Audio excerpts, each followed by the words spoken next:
12 hafta birinchi test tahlilini boshlaymiz.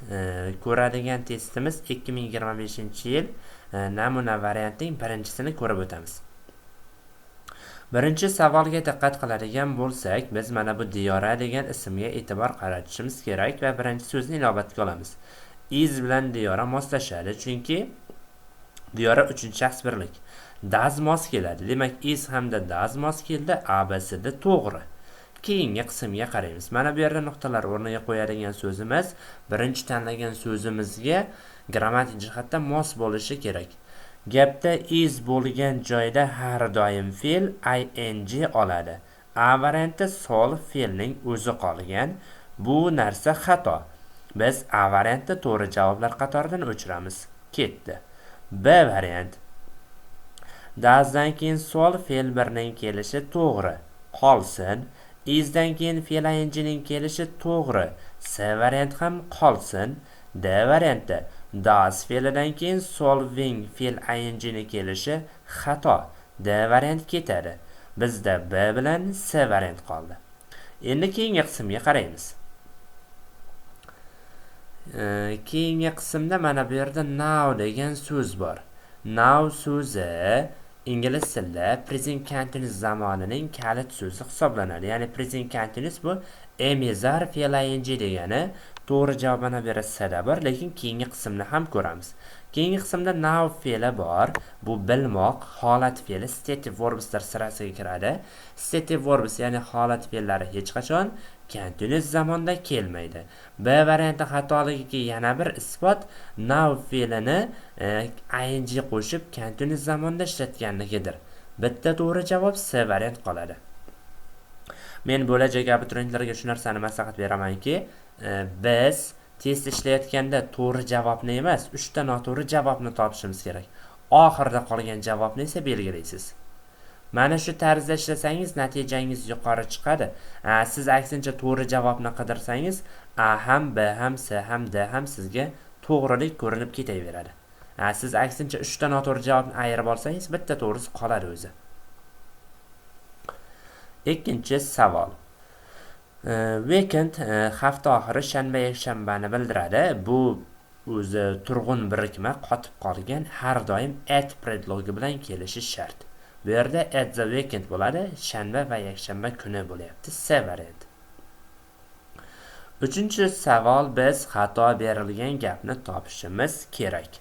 Demak, gapning boshida hardly bilan gap boshlansa, ya'ni ravish gapning boshida kelishi mumkin inversiya qoidasiga ko'ra.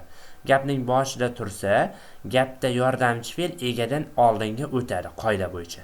Mana bu yerda had yordamchi fe'l they egadan oldinga o'tdi, to'g'ri.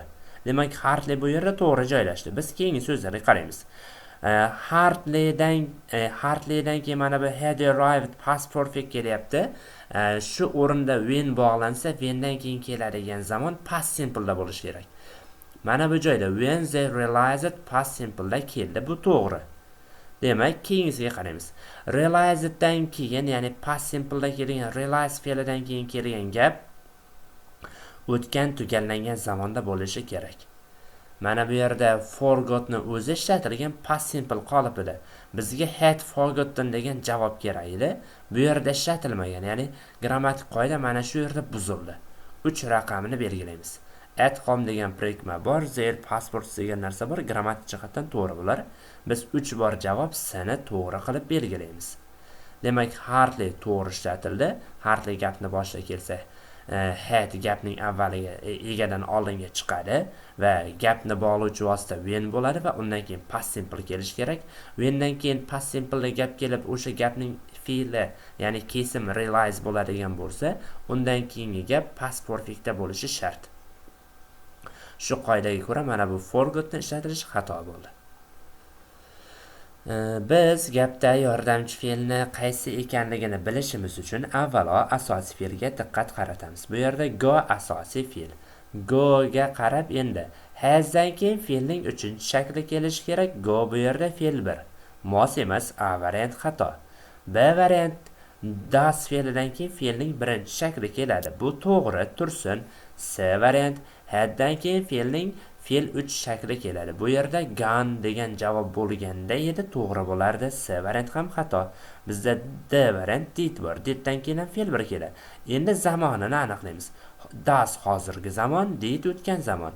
10 years ago 10 yil oldin degani bu o'tgan zamonni bildiradi va shunga ko'ra o'tgan zamonni yordamchi fe'li didni olamiz. To'g'ri javob bu yerda D variant bo'ladi. Shu o'rinda reklama vaqti bir narsani aytib o'tib ketsak, aynidan bizda onlayn kurslar sotuvda mavjud.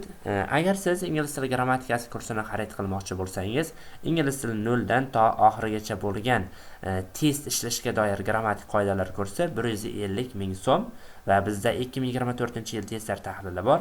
Bu 50 ming so'm va bizda 2025-yil testlar tahlili bor. Mana bu ko'rib turganingiz, bu ham 50 ming so'm bo'ladi. Va agarki siz barcha kursni birga xarid qilmoqchi bo'lsangiz, barcha kurs 200 ming so'm bo'ladi va agar mana shu onlayn kurslarda o'qish istagingiz bo'lsa, yana bir gap, onlayn kurslar jonli o'tilmaydi. Tayyor videolashtirilgan formatda darslar mo'ljallashtirilgan. Sababi videolashtirilgani bitta sababi bor. Masalan, kursning o'rtasida qo'shiladiganlar bor, oxirida qo'shiladiganlar bor.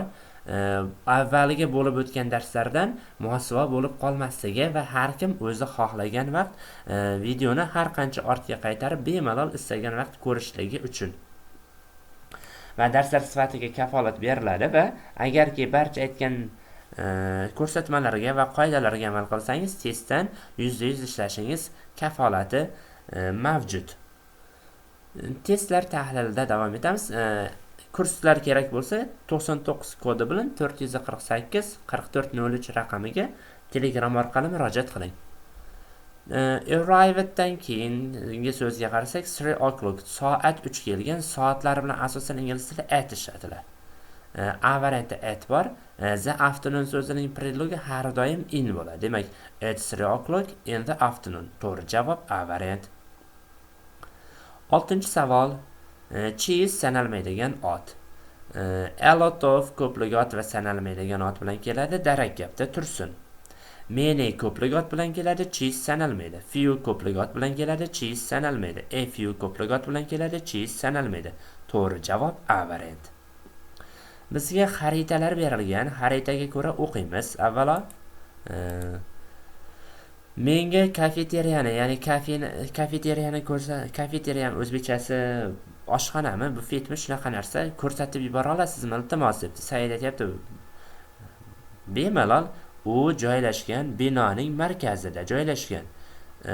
Uning yaqinida kutubxona bilan ofis bor. Xo'p, kutubxona bilan ofisni taniymiz. To'xtang.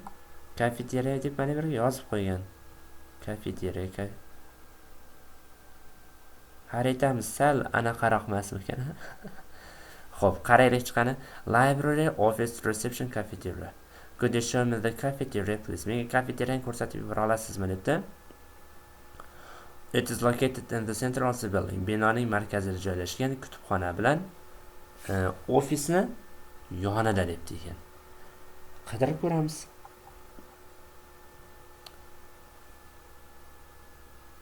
Kutubxona bilan ofisni yonida mana kafeteriya degan narsa bor-da. To'g'risini aytganda men savolga tushunmadim yoki savol noto'g'ri tushungan yoki men anglolmayapman. Kafeteriyani ko'rsatib yuboring debdi ekan, kutubxona bilan ofisni oralig'ida degan. Menimcha mana bu xaritani o'zi xatoda.